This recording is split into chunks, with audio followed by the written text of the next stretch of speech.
Assalamualaikum warahmatullahi wabarakatuh. Para pendengar, para peminat kuliah subuh yang berbahagia, soal-soal hidup dan kehidupan kekal yang kita sebutkan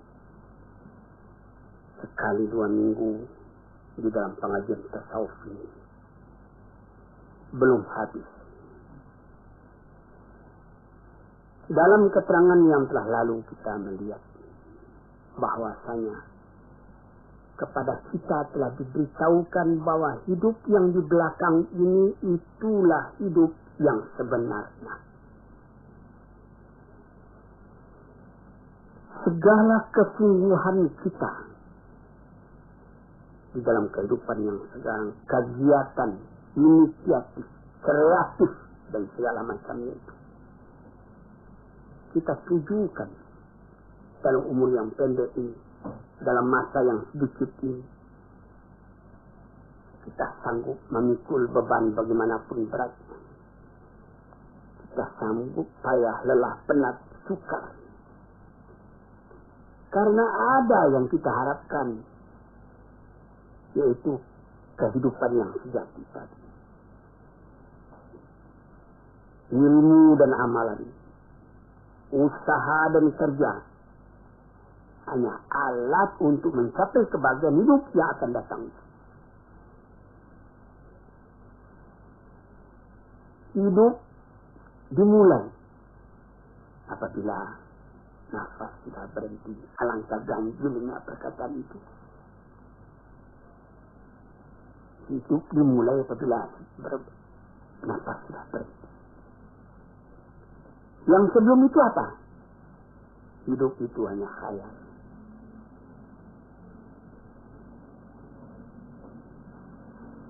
Hidup yang mengumpulkan di antara hilangnya yang disukai, yang tidak disukai. Hasilnya tercapai apa yang dicintai. Kesucian. Kita tidak pernah kehilangan yang cinta itu. Ketentraman, kesenangan, kebahagiaan. Itu yang dituju. Hasilnya ilmu dengan kehidupan yang demikian, tidak ada kabar yang lain yang kita terima melainkan kabar dari Tuhan. Yang disampaikan dari tangan pertama dari orang yang paling sempurna akhlaknya, paling luas ilmunya, paling benar katanya, yaitu Nabi Sallallahu Alaihi Wasallam dan nabi-nabi yang dahulu dari dia, sejak dari Nabi Adam, Idris, Nuh, Ibrahim, Ismail, Ishak, Yakub, sampai kepada Yusuf, sampai kepada Musa, sampai kepada Isa, sampai kepada Daud dan Sulaiman dan lain-lain. Nadanya sama, mengatakan hidup yang sekarang ini baru khayal, hidup yang sejati nanti.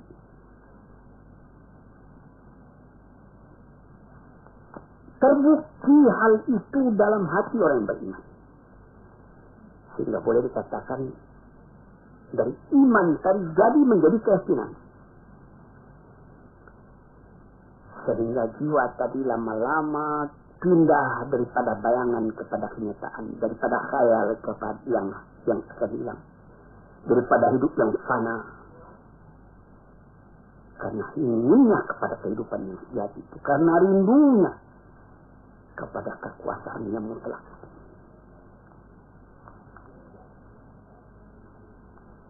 Kerinduan itulah yang menimbulkan nilai kepada hidup yang sekarang.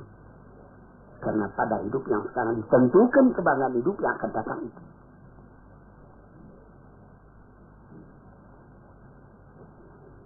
Oleh sebab itu, maka barang siapa yang musafir,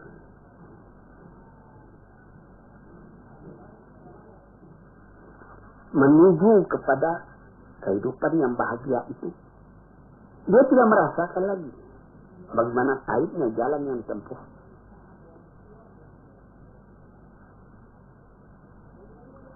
dia mengorbankan segala tenaganya, memandang dengan segala yang berat, dengan cinta, dengan rela, dengan hati lapang, terus berjalan. Ya kadang-kadang karena capek berhenti, tapi dia tahu perjalanan ini belum selesai.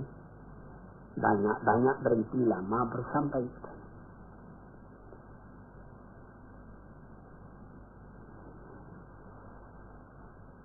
Tuan-tuan yang terhormat, orang yang tidak melihat ini, tidak sampai kepercayaannya kepada ini, adalah orang yang tidak mempunyai ketenangan di dalam kehidupan. Dia lekas putus asa. Ada orang-orang filsafat yang mengatakan hidup ini, katanya, ialah meminta kepuasan. Ini ada yang disebutkan di dalam falsafah modern eksistensialisme, mengakui adanya wujud. Sesudah wujud tidak ada lagi. Itu kesempatan ketika wujud, ketika ada itu lepas.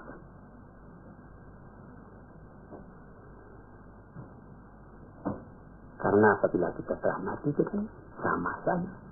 Seorang filosof yang tinggi, seorang ulama yang besar, seorang perampok, seorang perjajul, seorang yang tidak apa-apa, apabila telah kembali ke tanah, jadi tanah.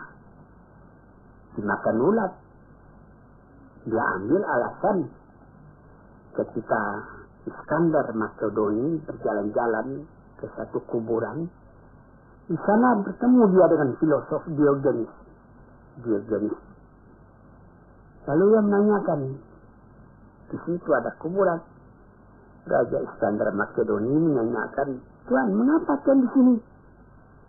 Dia bilang, saya sedang menggali-gali kubur. Saya hendak melihat adakah perbedaan di antara tulang ayah Tuan dengan tulang orang-orang lain yang berkubur di sini. Rupanya tidak ada perbedaan. Karena katanya kata filsafat, orang enak membaca. Jadi orang-orang filosof yang begitu, dia percaya kalau sudah mati tidak ada perbedaan lagi. Tulang sama-sama putih, tanah sama-sama hancur, sama-sama dimakan ulat, habis perkara. Sampai disyairkan oleh ahli syair, innamal aisyu fi bahimiyatil ladzah wa ma yaqulul falsafah. Hidup itu ialah menurutkan kepuasan ladzah, kepuasan. Segala yang ada ini katanya yang penting puas. Puas makan, puas minum, puas bersama dan lain-lain sebagainya. Piala dari kematian menyamakan antara orang pandai dengan orang bodoh. Orang-orang yang bodoh itu bawah bumi sama kedudukan dengan orang filosof. Kalau engkau masih ragu, coba tanya bumi itu apa perkataannya. Perkataan begini adalah simbol dari orang yang mu'anid, yang menentang agama, menentang akal. Perasaan yang seperti ini dari akal juga, tapi akal yang dipenuhi oleh nafsu, bukan akal yang kembali kepada kemurniannya, kepada fitrahnya. Akal yang jauh daripada iman dan hikmah. Cobalah, hai Malang, apakah oleh karena maut itu menyamakan yang salih dengan yang talih, yang alim dengan yang jahil? Oleh karena itu maka dikatakan bahwa kita sama sekali. Orang di dalam perjalanan sampai ke tempat perantauan yang terakhir. Di mana kesenangan orang itu? Apakah duduk di atas singgah sana mahligai dengan keistirahatan, atau duduk dalam kecelakaan, kesengsaraan, ataukah memang berhenti saja segala sesuatu apabila maut telah datang?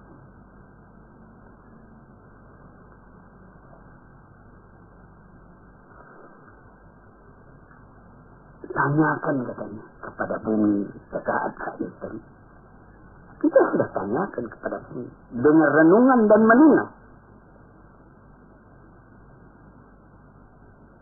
Memang bila bumi berkumpul secara tubuh, secara badan, tulang-tulang, kafir dan iman berkumpul, nasab keturunan berkumpul.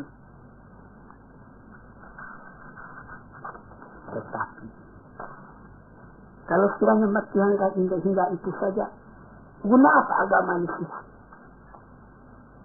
Apa kita semua akan memutuskan saja, habiskan segala agama? Orang mengatakan habiskan segala agama, kemudian dia membuat agama asli. Seumpama ketika terjadi serangan besar-besaran dari Hitler menuju Rusia, hanya saja Rusia kalah waktu Stalin masih hidup. Apa yang dikerjakan lebih dulu oleh orang-orang pengikut Stalin, oleh orang komunis ketika itu,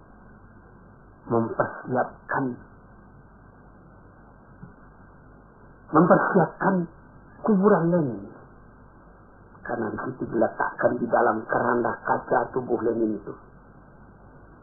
Kemana mau simpan ini? Kalau betul orang itu konsekuen dengan pendiriannya, apapun hal itu disimpan. Yang pikiran itu kan bukan pada tubuh itu. Ini kita melihat bagaimana bahwa manusia itu bagaimanapun radikal, ateis dan segala macamnya rasional. Tapi ada masanya ada rasionalnya itu berhenti. Ada masanya perasaan mendorong kepada segala hal. Sehingga disimpanlah mayat ini itu dipelihara baik-baik. Sesudah aman baru dikembalikan ke tempatnya asli. Datang orang berziarah bersama-sama kepada. Padahal kalau ditanya kepada mereka akan mengatakan sesudah mati itu sudah sama saja antara ini dengan tergajul, dengan perampok dan lain-lain sebagainya.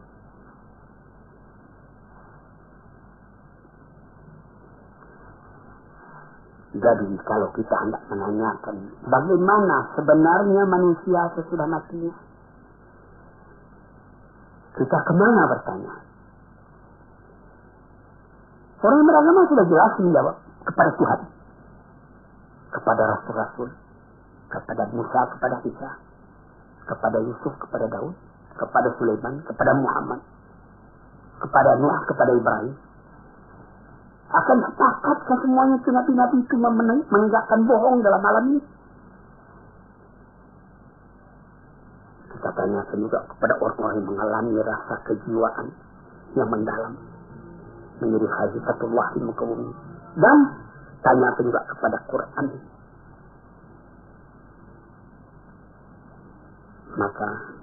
Dan tanyakan juga kepada orang-orang yang telah berpengalaman. Tanya ilmu, tanya iman. Sama sekali itu adalah saksi yang dapat diterima.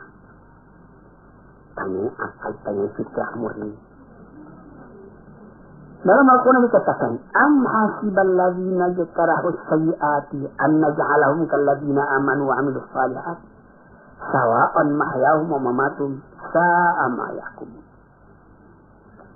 Apakah menyangka orang-orang yang telah berbuat jahat dalam alam ini akan disamakan saja kedudukan mereka dengan orang yang beriman dan amal saleh? Sama hidupnya dan sama matinya. Itulah satu perhitungan yang salah. Yang dapat menyangka demikian cuma orang yang bodoh atau orang mengingkari rasa jiwa tidak. Sebab itu maka seorang ahli fikir Eropa, Oswald Spengler, mengatakan orang yang bersorak, mengatakan dia tidak percaya akan adanya hari kemudian itu, bersorak karena dia melawan kepada rasa dari hatinya sendiri. maka memandang kepada soal itu terbagi dua. Ada orang yang memandang kepada ilal asya, kepada sesuatu. Dan ada orang yang memandang pada sesuatu, antara kepada dengan pada lain. Ada orang yang memandang kepada sesuatu, ada orang yang memandang pada sesuatu.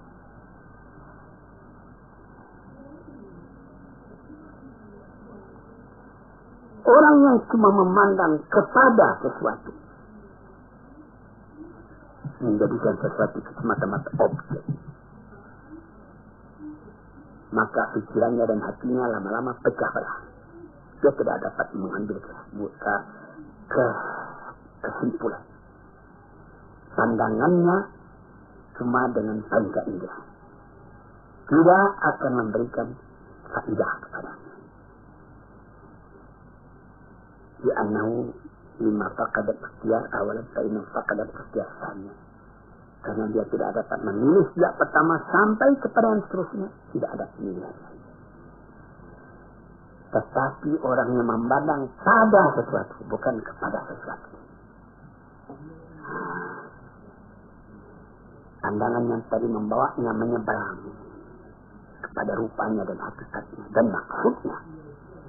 Ini apa? Dari mana ke mana? Kalau dia memandang sesuatu di hadapannya itu, menjalar pikirannya tadi kepada yang lain, sebab dan akibat yang timbul dari itu. Sampai dia mengaji juga apa arti wujud ini, apa hikmatnya, dan apa ilmu yang sempurna dalam ini. Tambah lama derajat pandangannya pada sesuatu itu, dapat membawanya memperbedakan mana yang sahih, mana yang benar, mana yang salah,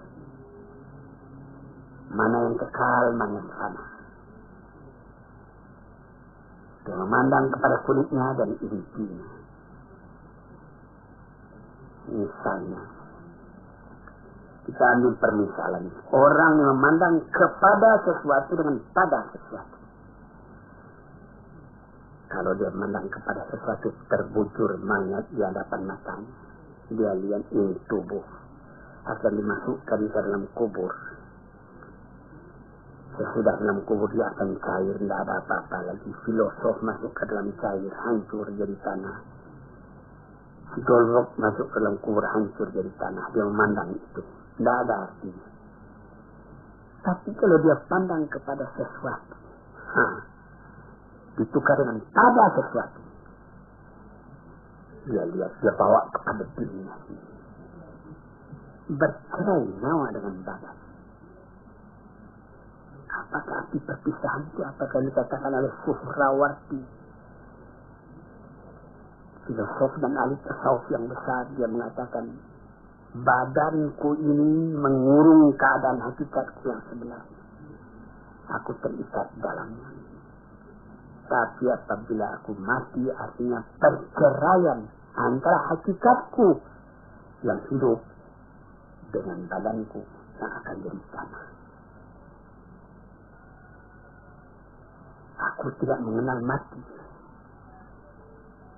Aku melihat lagi kehidupan yang terus yang disebutkan oleh Jalaluddin Rumi di dalam pengajian tasawuf, sampai mencapai tingkat yang paling tinggi, dan kemudian diluaskan lagi oleh Iqbal bahwa apabila beliau manusia itu mati, dia akan mencapai tingkat kesempurnaan yang paling tinggi. Sebagai penghambat keraguan kita, kebenaran hal itu, kita mesti berani mengatakan Muhammad, na'udzubillah, Muhammad bohong, Ibrahim bohong, Ishak bohong, Ismail bohong, Isa bohong, semua Nabi yang mengatakan hal itu, kita bohongkan. Na'udzubillah. Inilah saudara-saudara yang terhormat, pentingnya pengajian. Kalau kita telah tahu bahwa dunia ini adalah jalan, jembatan untuk menuju penyeberangan yang luas, yang kekal, tentu kita akan menyediakan bakalan untuk itu. dia tidak akan kekal di sini. Dia akan meneruskan perjalanan kepada tempat yang lain, tempat yang kekal, tempat tinggal. Manusia dipanggil ke sana, dan manusia mau sampai ke sana dengan persiapan hidup yang sekarang ini, mengerjakan memerintahkan Allah, menghentikan apa yang dilarang, dan sampai ke nabi-nabi dengan isyarat, dengan bukti.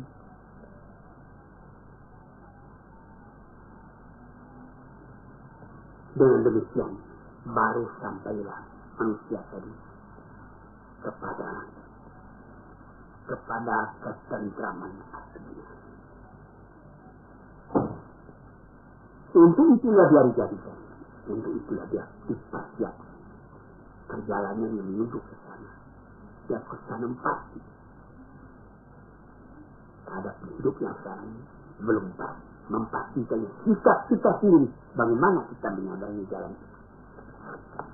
Nah, itulah hadirin yang terhormat, hakikat dari kehidupan yang dikatakan tadi, yang di seberang hidup sekarang itu hidup yang sejahtera. Sekian dulu, ini lain hari kita sambung lagi. Assalamualaikum warahmatullahi wabarakatuh.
Assalamualaikum warahmatullahi wabarakatuh. Hadirin, selamat mendengarkan radio kita ini. Sekarang kita akan masuk membicarakan lagi tentang martabat kehidupan, bagian yang akhir daripada keterangan tentang hidup itu. Hidup yang kekal, yang menjadi tujuan dari segala kita yang hidup ini. Hidup yang dikejar oleh tiap-tiap orang yang sadar akan arti hidup itu.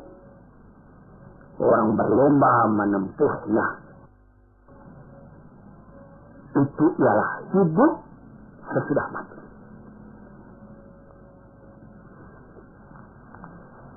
Itulah yang diserukan oleh kitab-kitab yang diturun oleh Tuhan. Itulah yang disampaikan oleh nabi-nabi yang diutus oleh Tuhan. Wa ma hadhil hayatid dunya illa lahu wa la'ib. Kehidupan di dunia ini dan tidak cuma main-main, cuma tanda gurau. Wa inna daral akhirat alahiyal hayawan lau kanu ya'lamun. Hidup di akhirat itulah hidup yang sejati kalau sekiranya kita pikirkan dan kita ketahui, direnungkan betul-betul.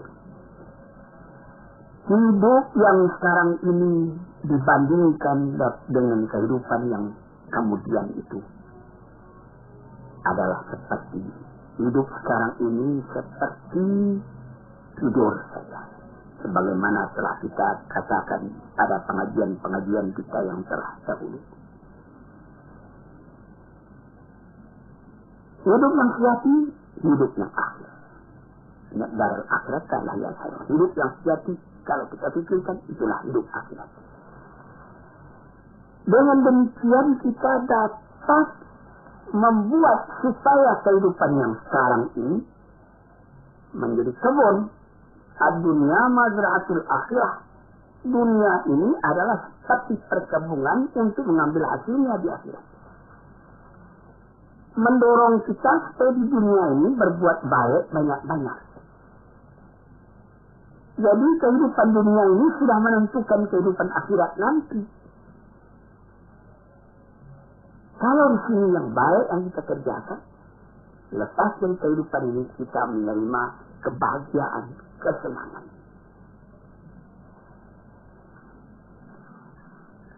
Nabi Muhammad sallallahu alaihi wasallam pernah memisalkan, apa kata beliau? Mas dunya fil akhirati illa kama yudkhilu ahadakum isbi'ahu fil yamin fayanzur bima tarja.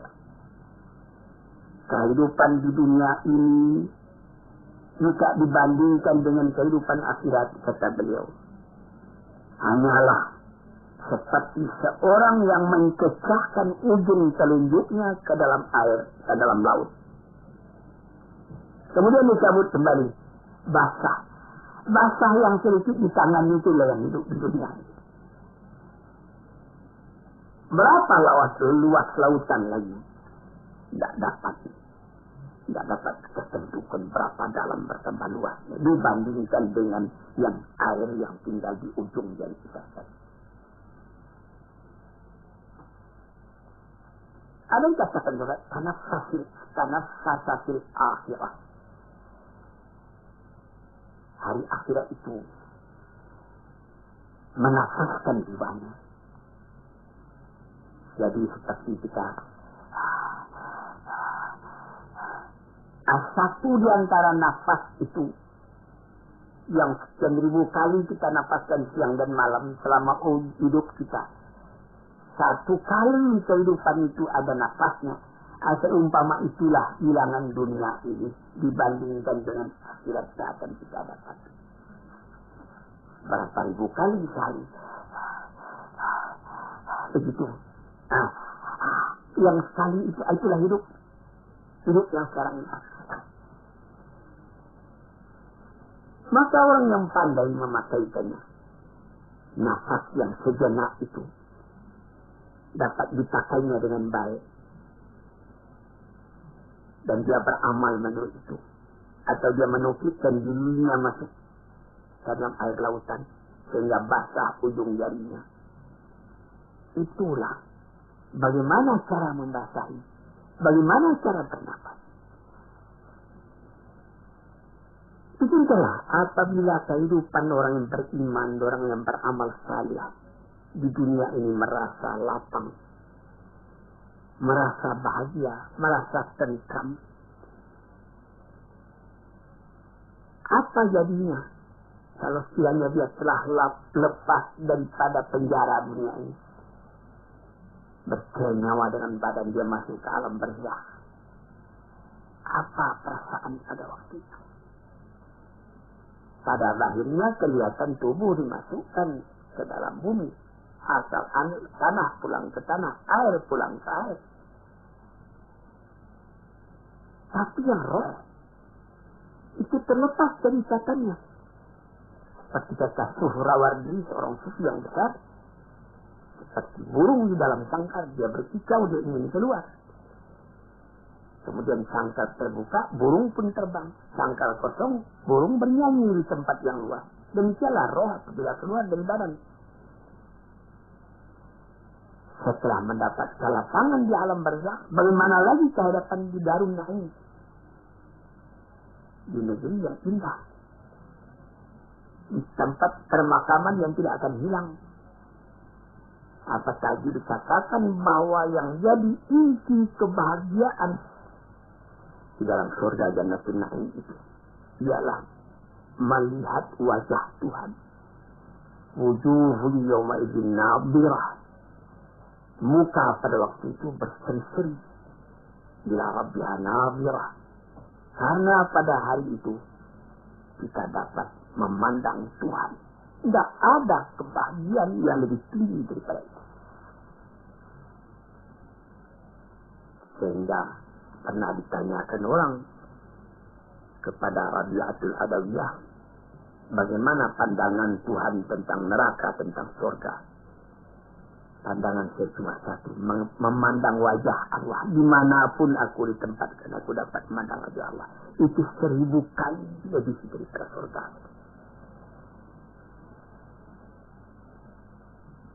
Sesudah melihat wajah Tuhan, kebahagiaan pagi, kebahagiaan sore, mendengar seruan panggilan dari Tuhan. Kemudian timbullah tanya, ma sababu tahallufin an nafsi antara dihadil hayat allati la khataralah. Mengapa maka mereka itu, manusia itu kebanyakan sungkan, takut menghadapi kehidupan yang sejati itu? Mengapa manusia melengah daripadanya? Mengapa maka kehidupan yang ini saja yang banyak diingini orang, kehidupan dunia ini mendaki menurun, kepayahan, tambah tua, rambut pun jadi putih, gigi pun jadi gugur.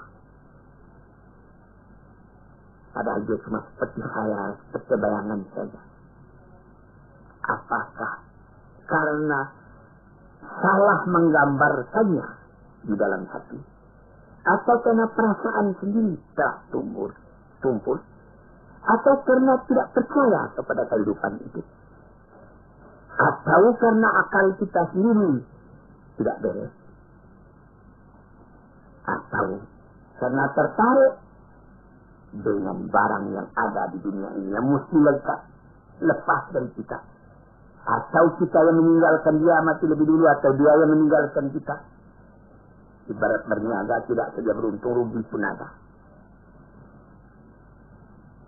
Menjawab, apa jawab? Ya, sama sekali itu sebabnya. Pertama, karena salah menggambarkan.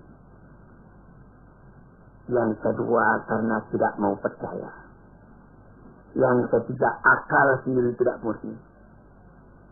Yang keempat, kita terpengaruh oleh barang yang dilihat, tidak tahu bahwa penggantinya lebih baik dari ini. Dan sebab yang paling utama menyebabkan kita tidak memilikikan hidup demikian itu ialah dhaful iman, lemah iman. Iman ini yang mesti diperkuat, karena iman itu yang jadi roh dari segala amalan. Iman itu yang membangkitkan semangat kita buat bekerja, mengerjakan yang lebih baik. Iman itulah yang mencegah kita mengerjakan yang buruk. Dengan kekuatan imanlah baru terasa wibawa dari pengaruh perintah Allah dan larangannya. Sehingga kita karena iman tadi tidak masa payah buat mengerjakan yang baik.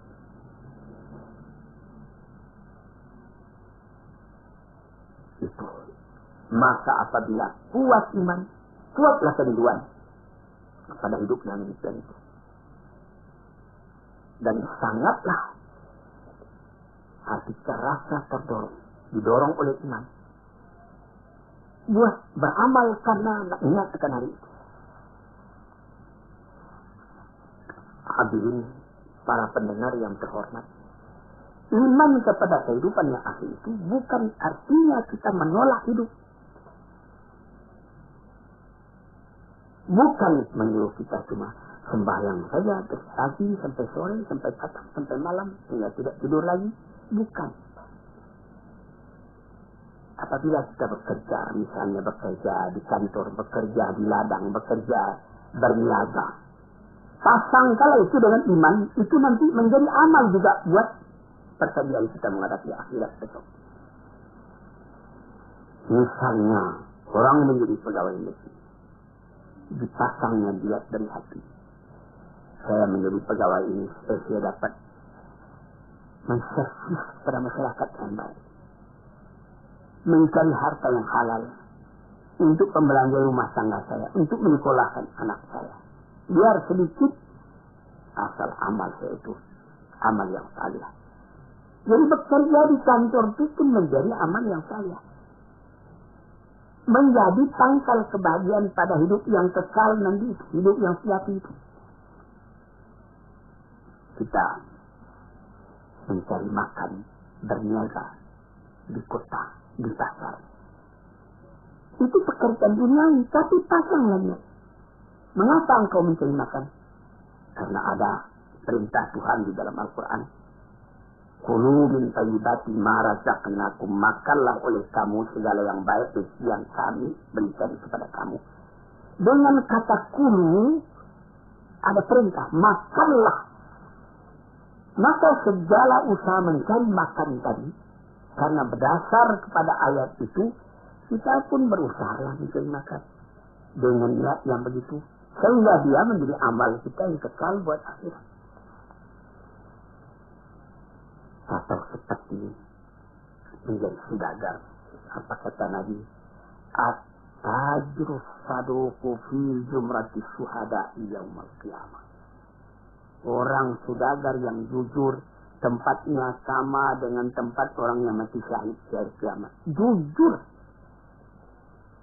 Ucapannya mudah betul, tetapi dalam prakteknya menegakkan kejujuran itu juga satu pengorbanan. Tetapi itu suatu alat untuk membahagiakan kita pada hari akhirat tadi. Atau yang lain-lain. Di dalam Al-Quran banyak perintah. Kulu min samaihi, makanlah buah-buahan itu. Jadi kita disuruh bertanam supaya dapat melaksanakan itu. Famshu fi manasibiha wa kulu min rizqih, berjalanlah di atas dataran bumi, injak bahu bumi itu, makanlah rezeki yang dekat dari bumi. Jadi segala amalan kita bukanlah artinya saya tidak mau lagi mencari makan, saya mau salih saja, tidak saja teman itu. Itulah maksud perkataan Rasulullah, ad-dunya mazra'atul akhirah. Dunia itu adalah satu mazra'ah, satu kebun yang akan kita ambil hasilnya nanti di akhirat. Sebab yang kedua menjadikan kita lengah, tidak ingat itu, kita pandang hidup itu cuma yang sekarang ini. Karena kelalaian sudah masuk ke hati kita. Lalai itu sama dengan tidur. Lalai, rafalah hati kita, itu tidur hati. Sebab itu banyak kita lihat orang yang matanya nyalang, tapi hatinya tidur. Lain dengan Nabi, matanya tidur, tapi hatinya nyalang. Yanamu anhu wala tanamu qalbuhu. Matanya tertidur, tapi hatinya tidak. Terbalik dengan kita. Mata nyalang, tapi hati tidur. Dibangunkan, kahsabuhum al-fadang wa hum rukud. Disangka mereka itu bangun, padahal dia tidur. Yang demikian itu menutup akan kesadaran hati. Sehingga sama dengan tidur, malah dekat kepada mati hati. Fa'innal qalba idza qawiyat fil hayatu la yanamu idza namal badan. Hati itu apabila hidup dengan kuat, kata orang sekarang menghayati, hati itu menghayati, dia tidak akan tidur walaupun badan tidur. Cobalah perhatikan. Orang yang biasa sembahyang tahajud setiap pukul 3 atau setengah 4 pagi sebelum waktu subuh datang. Walaupun dia baru tertidur matanya pukul 2, namun dia waktu dia biasa sembahyang itu, sembahyang tahajud tadi pukul setengah 4, pukul 3, dia sendirinya bangun. Walaupun dia sebentar cuma tidur. Karena sudah didesak oleh satu kesadaran batin, sehingga lebih dulu bangun hatinya daripada matanya. Itu dapat kita perhatikan. Tapi kalau orang Yang memang hati itu yang tidur. Sampai kepada mata juga tidur. Kadang-kadang berlarut-larut saja, maghrib tidak, isya tidak. Sampai jangankan tahajud, sedangkan yang wajib pun lalai dia mengerjakan. Karena dia tidak ingat kehidupannya jadi bukan di sini.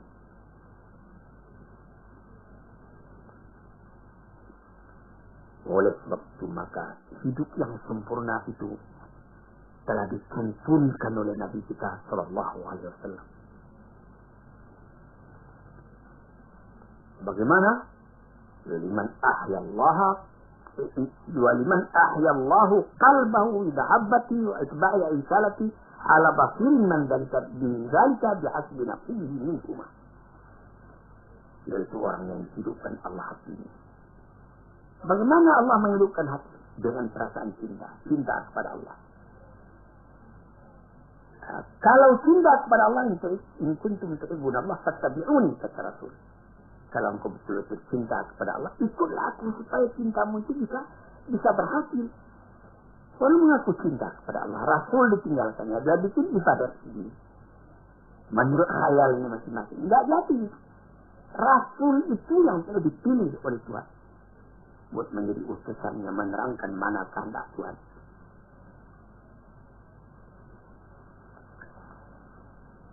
Maka kelalaian atau kesadaran, keduanya itu ada dalam panca indera kita, ada dalam akal dan hati kita. Kesadaran hati atau kelalaian hati sama juga dengan kesadaran badan atau kelalaian badan.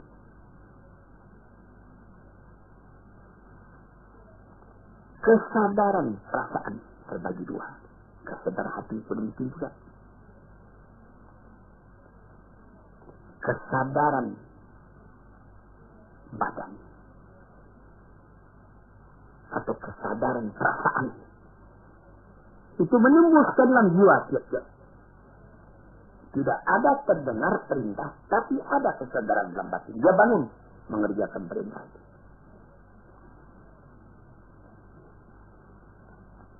Sebab itu maka apa saja pekerjaan yang kita kerjakan haruslah ada kesadaran.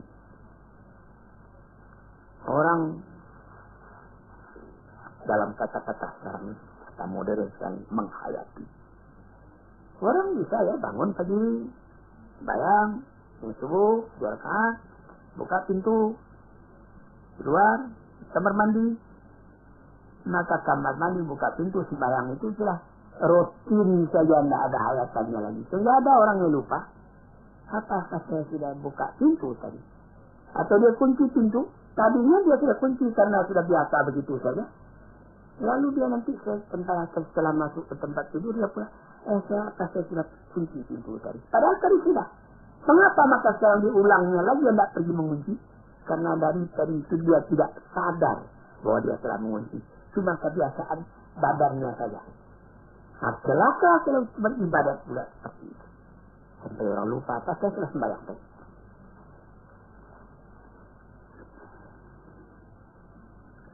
Hadirin yang terhormat, saya rasa untuk keterangan pada hari ini cukup sekian. Moga-moga Allah memberikan ketenangan dalam pikiran kita, sehingga kita simpulkan kehidupan yang sejati itulah yang tujuan daripada perjalanan kita di dunia ini. Assalamualaikum warahmatullahi wabarakatuh.